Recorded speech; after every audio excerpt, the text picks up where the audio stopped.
Okay, mga kapatid, welcome back po sa ating palatuntunan, sa ating pag-uusapan. Nakita naman natin po kahapon yung first hearing ng impeachment ni VP Sara, di ba? Nagkaroon ng, siyempre, uunahin yung mga tinatawag na rules at kung anong nasa tamang rules at sa tamang batas.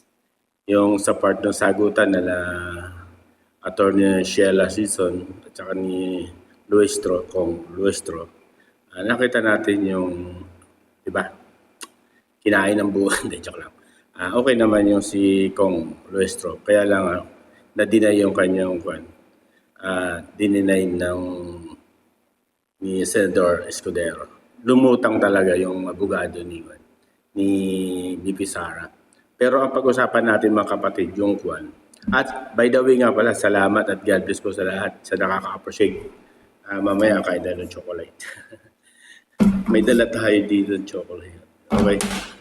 Pag-usapan natin yung ginawang paglilinaw ni Tito Soto, Senador Tito Soto, doon sa mga bagay na nag-post siya sa isang party at doon naman nasabi niya naman, di ba, na wag daw i-technical yung mga bagay na para doon sa pinag-uusapan at doon sa mga rules dahil ang inaabangan ng mga tao kung paano isagawa ang impeachment laban kay VP Sara. Di ko maintindihan, di ba, mga kapatid? Sila yung gumawa ng rules.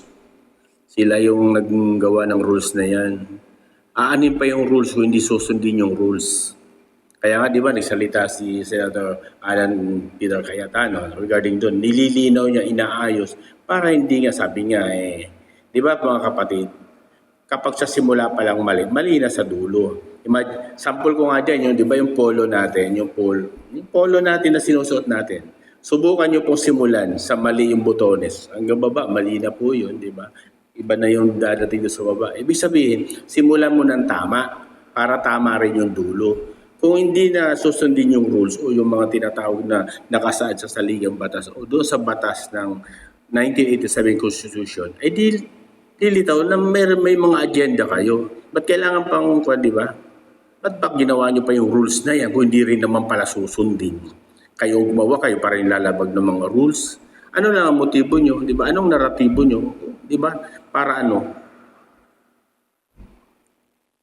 public lang, para makita lang ng buong sabay ng Pilipino ginagano niya ang VP Sara. Di ba? Yun ang mga naratibo nyo talaga. Hindi naman talaga doon sa tinatawag na sabi nga ni Attorney Season sa tagal na ng pag-aako ng prosecution, hindi nila na ma-establish na may ebidensya. Di ba? Ibig sabihin, talagang kailangan sumunod sa rules. Pero ito lang ang sasabihin ko mga kapatid. Ito hindi naman sa walang pakialam. Diba?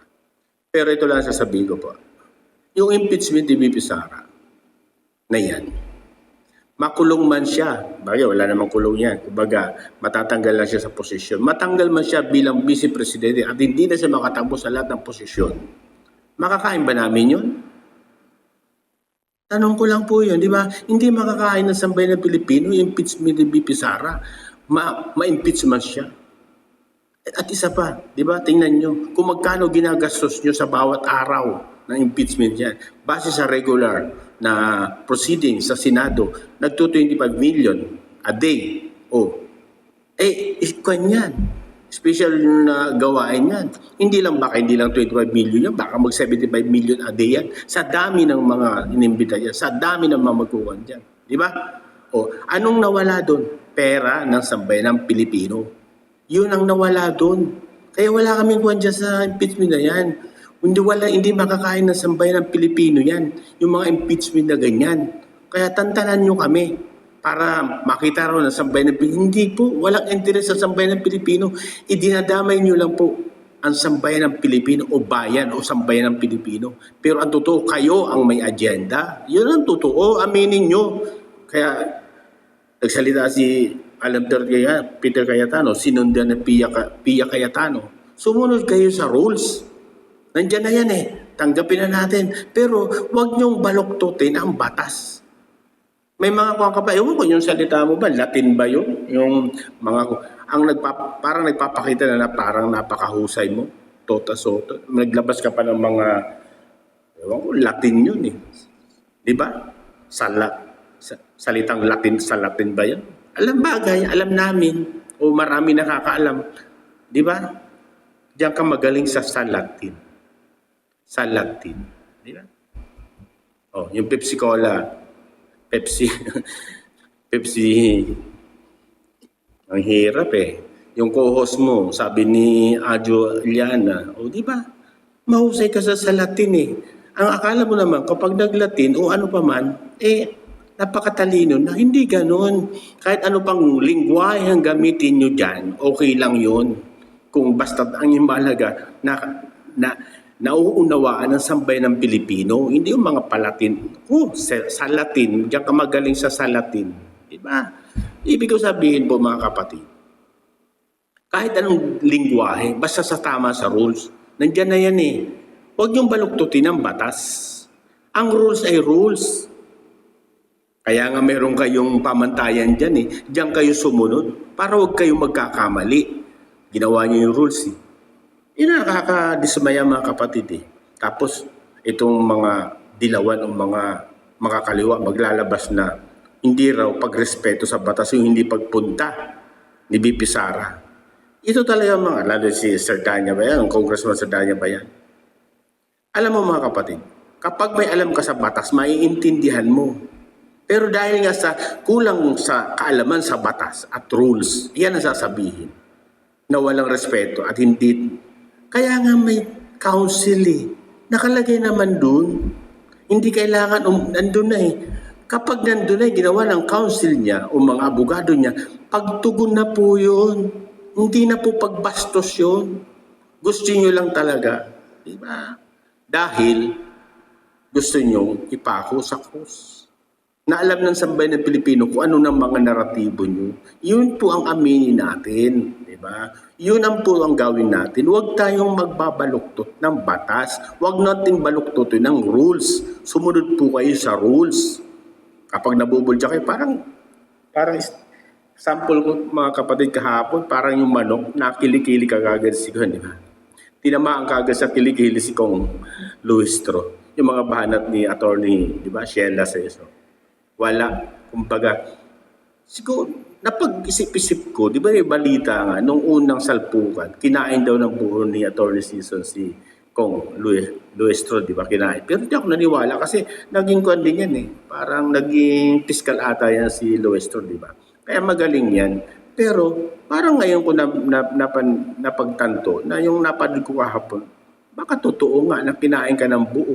Kahapon kinain ka ng buo. Di ba? Kinain ka ng buong buo ni attorney Season sa part na yon. Kaya nga kadininay eh. Ni presiding officer, di ba? Chis Escudero, deny yung motion mo, o di ba? Nanaig yung sinabi ni Attorney Sisa. Mga kapatid, yung mga salitang mga ganyan, nagagamitan mo pa ng ibang mga lingwahe, hindi sapat yung para masabi na magaling ka.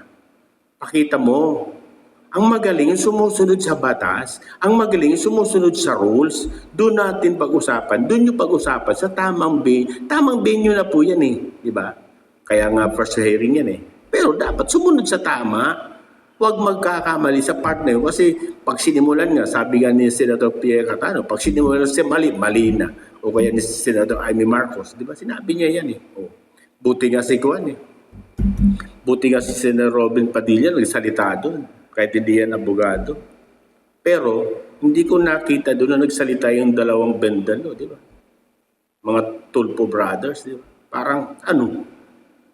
Yan dyan eh, matatapang sa mga ganong sitwasyon. Pagdating sa ganyan, wala rin mga kaya mahirap eh. Mahirap sa isang party na nagtatapang-tap. Di ba? Yung akala mo makaduro sa kapwa. Pagdating naman sa kung wala. At saka yung nga, napagbotohan na kahit wala sa rules, na dapat yung presiding officer ay yung Senate President. Ayun, nangyari. Tingnan mo mga kapatid, nakakahiya ang sitwasyon. Bakit? Dalawa nakaupo doon, walang ginagawa yung isa, yung Senate President. Ba't nga ba kung tama nga naman si Robin Padilla, kung yung palang gagawin yung presiding officer, ba't hindi nyo pa ginawang Senate President? si Escudero. Di ba? Ayun tuloy. Parang dapat ang gawin mo dyan, Senate President Gatchalian, magdala ka ng panggansilyo para hindi ka naiinip. Maggansilyo ka dyan, o kaya cross-stitch ka dyan, o ganyan-ganyan. Hindi yung, kasi wala ka rin gagawin dyan eh. Para ka na lang buwan dyan eh. Para ka na lang estatwa dyan. Nakakaya mga kapatid. Bakit ginawa nila yan? Kasi nga, kulang, hindi talaga pwedeng hindi abogado. O di ba? Pero ang matindi doon, nakakaya tayo sa buong kalalapit bansa natin. Imagine mo, ginawa niyong Senate President, yung pala, wala rin palang kayong tiwala sa part na pagpa-presiding officer niya. O, nasaan yung kwan nyo dyan? Nasaan yung kagandahan ng kwan nyo? Na ginawa niyo ang Senate President, pero wala namang kayong tiwala sa kakayahan. At niligay niyo, presiding officer, si Escudero, na alam natin na magaling talaga. Eh, ba't hindi niyo pa yan ang ginawang Senate President? Paano ganyan? O, ang nangyari tuloy, ayan. Dapat manood siya ng kuwan.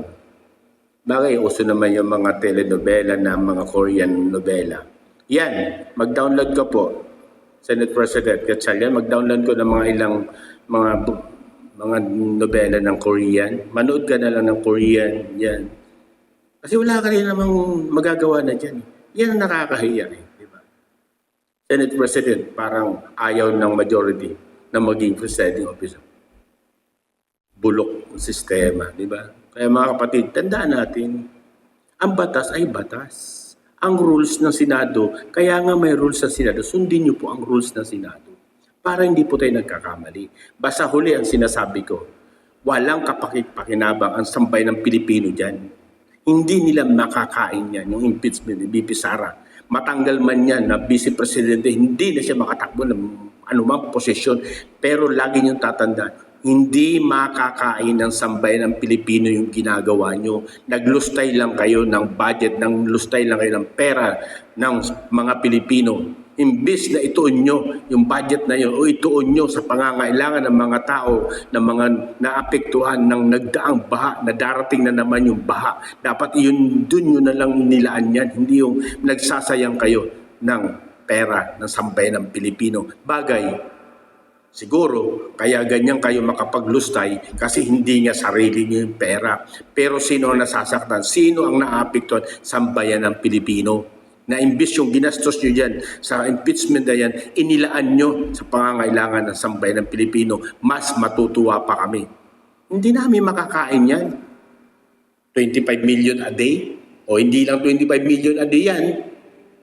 Estimate ko, baka pumasok pa ng 50 yan a day sa impeachment na yan. O gaano kalaking pera mawawala sa atin na imbes nyo doon nyo itinulong sa mga apektado ng baha na yan sa kagagawan ng mga kurakot na to. God bless po at ingat tayong lahat. Salamat at naway naintindihan natin at makita natin. Ang akin lang, sumunod po kayo sa tamang rules, tamang batas. Huwag nyo pong baluktutin. Thank you po.